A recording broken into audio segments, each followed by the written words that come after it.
going on YouTube? Mr. Football here, and today we are back with another podcast. So welcome back to the Homegrown Football Podcast. This is episode 3. Today we're going to be talking about how to practice football with low numbers. So when we talk about this, we're pretty much talking about when we go to practice as coaches, we either have extremely low numbers than normal. There could be some other factor at hand. How do we make the most out of our practice when we don't have enough players? So there are some, and this topic has just kind of come to me over the spring because the honest truth is, like, when we have spring ball here as a very small school, we don't get everybody because everybody else is in different sports during this time of the year, and we're just not able to see our entire team for the amount of time that we have allotted for spring football.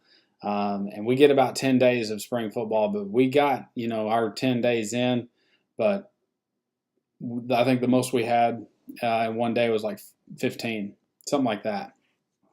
And normally we're going to have like 30 to 32 kids on a team at best. So that just kind of goes to show you just how, like, spring football to us isn't that important. But I did get a lot of time to think about how to utilize drills, how to utilize our time with those small groups. And I'll give you guys some examples as we go through, but I did want to talk about the benefits and the negatives of, the pros and cons of, how to practice football with low numbers. And basically we need to talk about, what are we going to do, with our low numbers, because there's only so much you can do. When you think about the game of football, it's played with 22 people, 11 on each side. And most of the time, like, when people think of football, like, you've got to have at least 22. Otherwise, it just doesn't work right. But we're an 11-man school. We don't play, 9-man football, 8-man football, anything like that. And we're an 11-man school. So, like, when we have 14 at a practice, like, sometimes, when we started football this past August, like, that's how many we had first day. And we had kids in other parts of the world. Literally other parts of, like, in different countries. And they weren't getting to us till, like, the first school. And that's just kind of the situation that we're in. And everybody else is different. And, and everybody else kind of has the time like that. But if you got 50 or 60 kids on your team, or if more, you're lucky. There are some schools we're just not blessed with the numbers that some people are. And that's just the unfortunate part of it. But there's drawbacks to it. And as being a defensive coordinator, I want to work, certain stuff in the spring, and it's hard to, practice a lot of that stuff. But I was very happy with how spring went this year because I got to try out some different things. I got to install a couple of new things that I'm looking to install. And basically, like, our last week was probably the best at it. Felt like, working with the offensive line, we really got a lot out of working the offensive line. I would pretty much say with what I did, I kind of ran spring practice just with everything we had to do because we had a lot of linemen there, and we were putting in work. But when we're in the season, we really don't deal with this as much. But I have been at a school before where, we were really low on numbers, at the beginning of the year and even nearing the end of the year. And we were low on players, and we needed to kind of think outside the box on how we were going to do things. And I can reference my second year of coaching on this because, we were having to really structure our practice around the kids we had.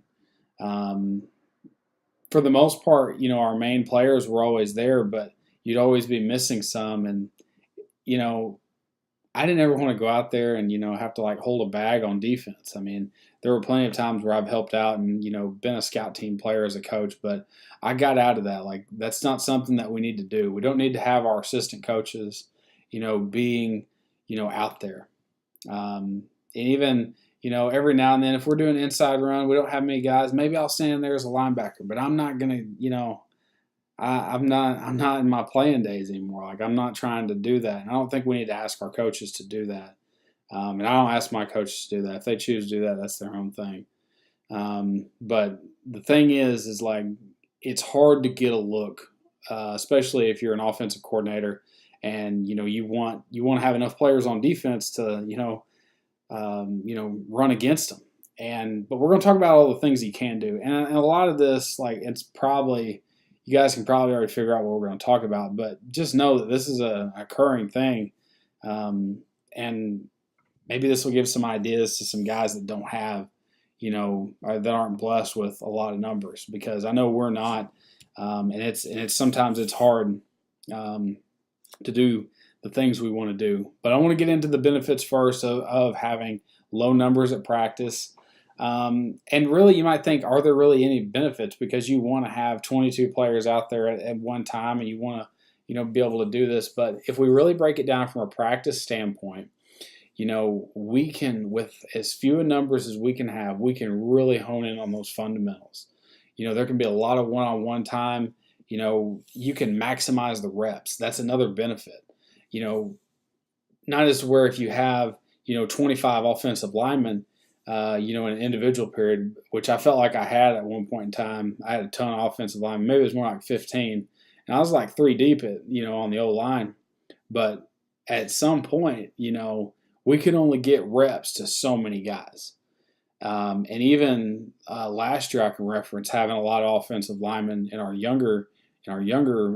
junior high, and for the most part, we couldn't get enough reps. We really had to focus our reps on, like, say, a 15-minute period on just getting those offensive linemen that we needed to be game ready. Those starters, they needed the reps. If I could work one or two else, some 6th and 7th man in there, I can do that. But it's hard, because ultimately, you've got to, and if you've got those younger guys that aren't as developed yet, you can start working them on defense. Especially, to where they're getting that experience on defense, and then if you can build in like junior varsity games and 8th grade games and B games and all that stuff, like that can all, work out in your favor. But, maximizing reps, that's a big thing, especially if you have low numbers. I've had as few of, I'm thinking last year we had 8 offensive linemen on the varsity team. At one point we had like 10. We lost a couple throughout the year, but at one point, we had 8 consistent, 5 starters, 3 backups. And, I could get all of those guys reps at some point in the practice. I could get every one of those offensive linemen in there, get a rep or two, especially those guys that, we're going to mainly play defense as well. But we could get reps in there whenever we needed. So you can maximize your reps, especially if you have a low number. Especially, if like, I always think of like, positions like quarterbacks, they can get a lot of reps throwing the ball, especially if there's only, 2 quarterbacks, a lot of their time just individual with their coach could be spent, just maximizing those reps on, routes and, different concepts they're throwing at them. So just different things with that. And then, as far as like team stuff goes, the first thing that we usually do, and the first thing that I did, when I became the defensive coordinator, we really didn't have as many players out there. And this was like when I first got hired,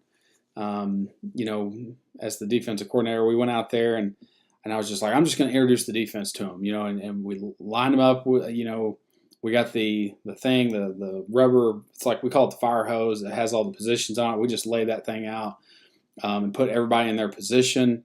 And just, walked and talked about the defense. That's the first thing that I do in spring, in summer. Hopefully this summer we can, I'm hoping that we can have a good summer install as we go throughout July. And we do some meetups in July, basically, to where we do, some fundamental work there in the summer before fall camp begins. So we can kind of start installing those small pieces. And it's all started since this spring. So I don't feel like I'm going to have to go through and start from square one. Like this is where we line up. This is the base call. This is our coverage. Like I feel like we can just, roll into the first day going with that. And I feel confident right now that we could do that, whenever day one is. But even in that time when you don't have a lot of players, you can spend more time teaching those really fundamental things. Because let's be honest, if the guys that are there, and if you've only got 15 players there, those are probably the ones that are going to stick it out to the end. Those are going to be your committed ones. Those are going to be ones that are, there every day. I mean, those are your leaders. I mean, if we're being honest, like those are your guys that are going to win and lose ball games for you. They're going to put everything out there on the line for you.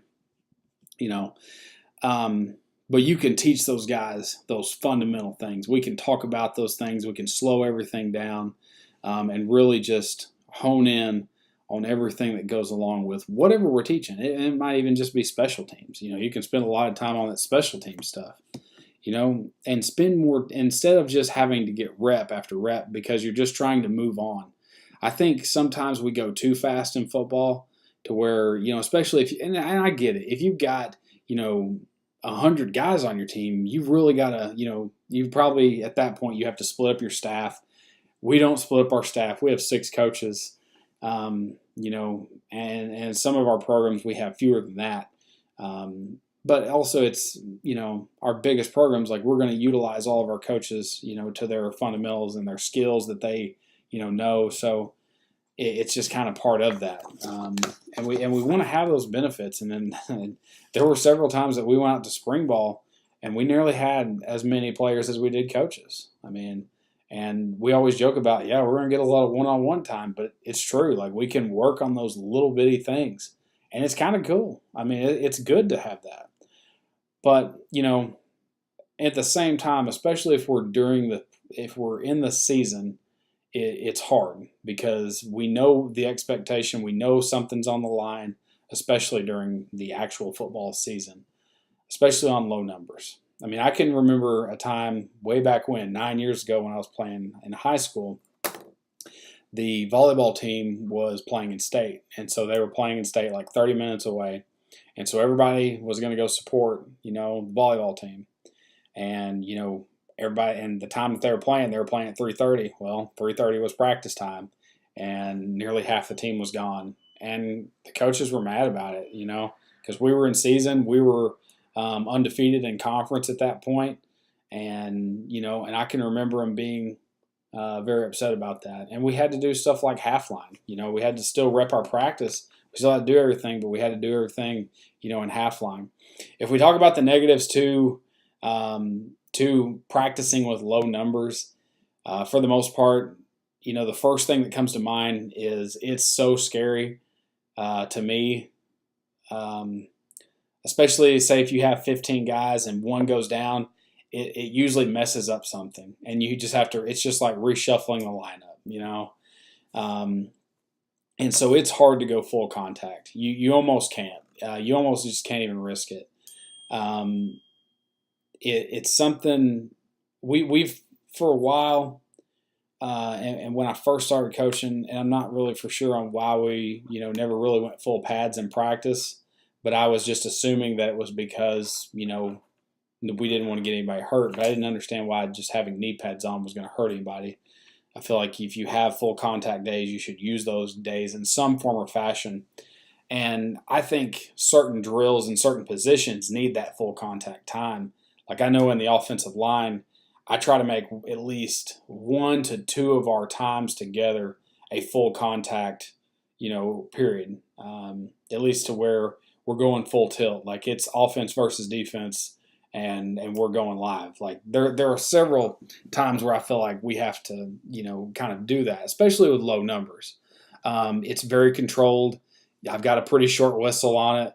So, if we do something where, it's a one-on-one kind of block situation, I even consider like some of our pass rush stuff to be even considered live at times because I usually send the defense at them. So, but it's hard to go full contact like that. And like I said, I never really understood. And you can do like, going half pads, with girdles. Like I feel like you can be safe there. But until you put the knee pads on, then that's, full contact, and you in full pads technically. So there's just like a lot of weird things to think about. But like there was like a solid time where we didn't have a full contact practice for like 2 years. And we just didn't have very, very low numbers. And then when we got some more numbers in the third year, more kids interested in football, we started having more full contact days. But we had kids to spare. So, and that's another topic in itself is just like full contact practice and so forth. But it's hard on those kind of things. So you can't do live tackling drills. Like you're almost scared in that way. And I don't want to get somebody wrapped up, and even just like a sprained ankle. I don't want nobody having no sprained ankle. So it's just any little thing can turn the tide in your season, especially at practice. So we've got to be smart about those things. We can't go full tilt with having low numbers. And I think a lot of you would understand that. I mean, it's not anything mind blowing that I'm saying here, but I think it's just worth mentioning. I think it's worth the time of this video. But the next negative point that I had, and I think I kind of mentioned this before, but a negative to having low numbers is you can't go 11 versus 11. It's hard to work that team O and team defense. So I find that even this past season, we would do team defense. We got our best 11. They're going to be on the field. Those are the 11 we're going to play with on Friday night. And then it became whatever we had left. And we had several guys playing out of position where like a guy that had been playing, like a split out receiver all year is down there playing right tackle or left tackle or something like that. Usually we would have our quarterbacks coach, our offensive coordinator playing the quarterback position on the scout team, which isn't a bad deal. I also feel like if you have a backup quarterback, that's also a good spot for him to work with your team offense or your team O and team D. We'd have guys playing out of position. Sometimes even just like getting a running back is hard because you don't want to bang those guys up. So it's hard, especially when your skill level is here with your main ones, and then your skill level's here with the rest of them. And so it's hard to get a good look. I know going into a team, into a game, I can't base anything that we've done in spring, or excuse me, I can't base what we did in practice based on like how it's going to go in the game. My plan is, as the defense coordinator, especially when we work team, is we go over all the base calls that I'm preparing for that team. If we can execute all those base calls, I mean, they're going to be on the call sheet, and we'll execute those in the game, and that's how it'll go. So we got to know that our scout team's not going to give us the best look, but they're going to try their hardest, and they're going to give us everything they got. And that's what I try to stress to our scout team guys is, do what we can. It's just part of it. So, but usually guys will develop as those scout team guys and ultimately kind of become even, backups and starters even in that role too. I mean, I know that I always played, on the scout team for like 2 years, in high school, and it's work. I mean, you're just a blocking dummy. Even when I was in college, I was a scout team player. I mean, it's just, even then you're a blocking dummy. But like I said, with low numbers, it's hard to work that stuff and get a full look, especially with special teams. Not that, many teams really go live with special teams, but if you can't get an accurate look about what the kickoff, formation is going to look like, you can only give like a certain look, especially if they do certain special things on defense, or excuse me, if they do certain special things on special teams. That's just kind of something to, kind of mention there. Special teams can kind of be hard, especially if maybe if you don't have a kicker, you have to be creative. Maybe if you don't have a kicker to get a PAT, you need to be working on those 2-point conversion plays. So that's other time that you could be spending elsewhere. So how do we utilize our practice time effectively with our low numbers? I think one of the things that you have to do, especially if you anticipate doing anything that involves, having your players, reading and reacting, anything like that, especially if it's offense or defense, you almost want to go half line. And as far as half line goes, you'll want to have, the way that I think of half line is you take a center, guard, tackle, if they use a tight end, a split out. Obviously you want to have a quarterback, and basically you're going to leave the weak side of the formation away. And especially if you're working this, like if this is your offense, you could have guys, working that, that play side, because those other blocks are important, but they're also, they might be, reaching from a backside, they might be gap hinging or something like that. And you can, and if you got guys that are missing, like you can fill them in real quick, and they should know everything like that. But at the same time, we've also had problems with our skill development being so high, and then the ones below us on scout team are so low that the scout team, or what I should say is like the starters just kill them. I mean, it's like a night and day difference, because we had to do that this year in our junior high squad, because they were they were good, and they're an exceptional group, but the group below them, they just weren't as skilled as they were. And nothing against any of those guys, especially if they watch this podcast, but the skill difference was very differing. And there's a huge difference between a ninth grader and an eighth grader. They're just mature, like as far as like their body maturing and the strength that they're starting to learn as like a ninth grader. It's by far, it's like, I mean, it's this difference. I mean, it's huge.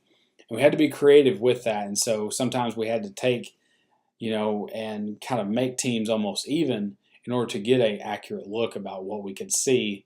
And we did have to do that a few times, but in the same right, it's hard. It's hard in that way, but going half line is one way to look at it. Especially if you just don't have enough players, you can really work your play side blocks that way, and you can have a defense out there as well. We've even gone and done half line 7-on-7, or what I should say is like just taking 7-on-7. Say like one side of the formation's a double side. They got a running back, quarterback, and you only need 4 to run that offense, and then you have like say your linebacker, your free safety, outside safety, and then a corner. You can pretty much match up your players right there. And so that's another way to do 7-on-7 using basically, we could just call it split field 7-on-7 or something like that. With utilizing your time in practice, you'll want to work a lot of your fundamental skills, your blocking, your tackling, block destruction, working on those fundamental skills with catching, with carrying the football. Any fundamental skill that goes with a position, you can pretty much, you can put it into this category, whatever that is. You can work a lot of those fundamental skills with practice, especially how you structure your practice. I would get in there and really work on those fundamental skills and have a time set for just working the fundamentals. And then, like within your individual groups, maybe working a different aspect of it. I have had it set up before where we would take like a 15-minute period and break it down by 5-minute segments. And so like one time we would do like, I'm just kind of throwing you guys an example here, but the first 5 minutes was like a turnover circuit. So like in defensive line, we're working like a strip drill. So like the guy would fit up, on the ball carrier and try to strip the ball, or you're working a fumble recovery drill, some type of turnover circuit. If it's a defensive backs, you're doing interceptions.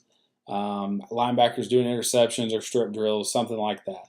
And then having another period where we're strictly working on fundamentals and saying like, all right, now we're going to work on our stance and our get off, and we're going to work on, just the pure speed of getting off, and being quick out of our stance. Maybe another part is we're working a reaction drill.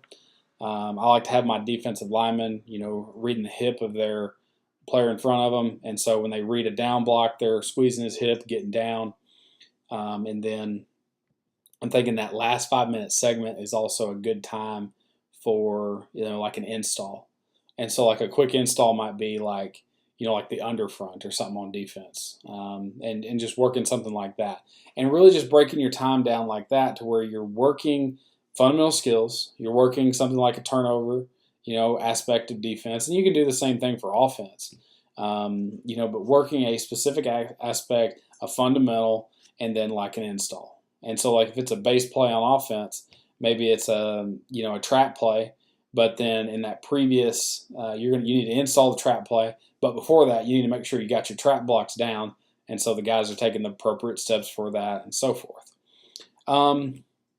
I would recommend, as far as my last point here, going towards utilizing your practice. If you've got enough for team, and then you've got, say, like a couple guys extra. Let's say you've got, enough for a defense.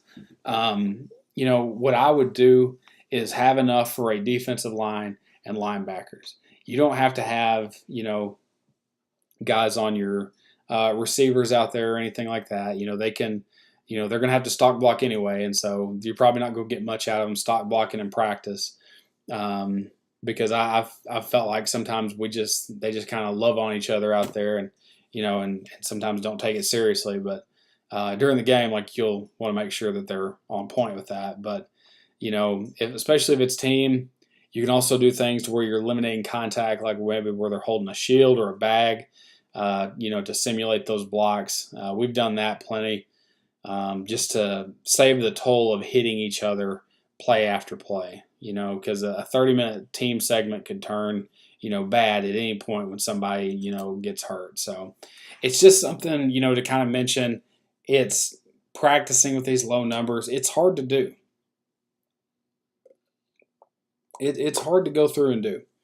It's just part of it. And if you don't work at a small school and you don't go through this, shout out to you, because we all wish we had more players, and we always do. And we would always, if you guys are willing to trade some players, we got a pretty good washing machine we would send your way. If you want to trade like a couple of your junior varsity players for a washing machine, we would do that. Obviously, I'm kidding, but that's just the thing. Like, it's just kind of part of this is why I podcast. Like, this is why I do what I do, because everything about my last two jobs have been, we've always had low numbers. We've always had, problems with practice. I now want to revisit, not really revisit, but I want to revisit the time in my mind where we only had like 17 players on our team, and we went out and played a game with 17, which, and you look down your sideline and you just think, yeah, we're down to the bottom of the barrel. And it's nothing against any of our players, but sometimes it's hard to, especially with skill level, especially if guys have been playing for many years to guys that have only been playing a few years. It makes such a difference in age and maturity, and just having, your guys being physically, stronger than, others. And it's just kind of part of it. But like I said, this has been a pretty good talk, I feel like, as far as the benefits. I'm going to go over the benefits, the negatives, and then how we utilize practice one more time. But with especially the benefits of having low numbers is you hone in on your fundamentals. You have plenty of one-on-one time with your players. You can really focus on those skills. You'll get a lot of reps in practice, and you'll have time to spend time teaching, because sometimes I feel like we don't do enough teaching and we do more coaching than teaching, because sometimes we get out there and we got to rep through these drills. We got to do these drills. And sometimes we just need to sit back and do what we do normally in the classroom we teach. Unless you're one of those guys that doesn't do any, you don't have any teaching assignments with your coaching, but like sometimes we just got to sit back and do that as well. And it's good for our players, it's good for our assistant coaches, and it's good for you. And I always feel like I get a lot out of just, teaching out there instead of just doing a bunch of coaching. And there's not a lot of differences between teaching and coaching. It's a lot of the same. But when I think of coaching, I'm thinking of, you are correcting, you're correcting, you're praising, you're doing things that are making that player better. And that's kind of what I think of as coaching. When teaching, I'm trying to teach to my player and then coach him later on what he's doing. Negatives to those low numbers is you really can't go full contact. You can't really have full contact drills. It's hard to work, your team aspect, because if you don't have everybody there, then you don't really know what it's all going to look like. So it's hard to work team offense, team defense, and special teams if you don't have a full squad there. And then how do we utilize practice, and utilize our time, utilize what we have with our practice. We still have to practice. So what do? We do half-line drills. We do split field 7-on-7 where we're working just a side of our defense or a side of our offense and working just those small group work kind of deals like that. We're working on a lot of our fundamental skills. We're breaking our practice down, and we're working on very minute details about that position group or whatever we're doing. And then if we go team, we want to try to utilize as much as we can on that defense. And I'm thinking about it from the offensive line standpoint, the defensive standpoint, but you will have more success if you get those offensive linemen blocking, because the blocking scheme is an important aspect of it. You can't just have the plays. The blocking scheme's got to be a part of it too. If you can have the defense set up the way you want it, and have guys in there to at least be in the gap or be in the spot that the defense is going to be in, run your base plays, run your plays at them, you'll be fine. And we've gotten a lot out of that. And we can get what we need done. But like I said, it's just part of the process. I want to thank you guys so much for watching this. Big thumbs up to you if you watched all the way to the end. We will come back with another podcast next week, and we will revisit another topic. And then later on, we'll do a topic on how to play the game with low numbers as well. I just want to say thank you guys so much for watching this. We will see you guys back here in the next video. So thank you guys so much. This has been the Homegrown Football Podcast. Mr. Football out.